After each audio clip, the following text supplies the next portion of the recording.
So I did a super cool test at the University of Austin called a VO2 max test. And honestly, it's changed my life because it gave me so much important information.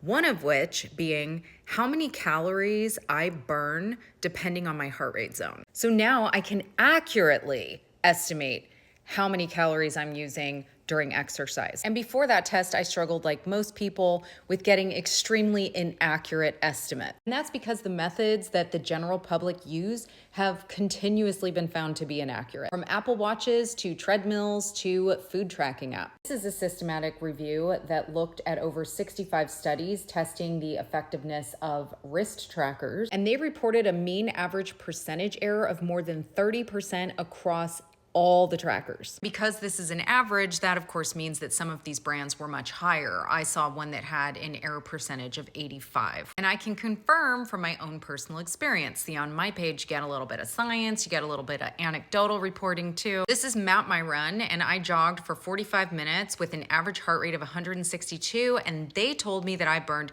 518 calories. So I multiplied the calories that were estimated to be burned at that heart rate for me specifically by 45 minutes and found, oh no, it's closer to 355. So for me, Map My Run had an error rate of 45%. So yes, this sucks, but what can you do about it? Firstly, if you're able, get a VO2 max test. Ask your physician, look online, find a good reputable source where you can get that test done. Unfortunately, for probably the majority who don't have access to a test like that, you're gonna have to do something that's a bit more annoying and less accurate. Any type of estimate like this that you get, multiply it by 30%, so just 518 times 0.3, and subtract whatever the result is from that total. But know that that's still not that accurate because the accuracy of all of these trackers varies so wildly.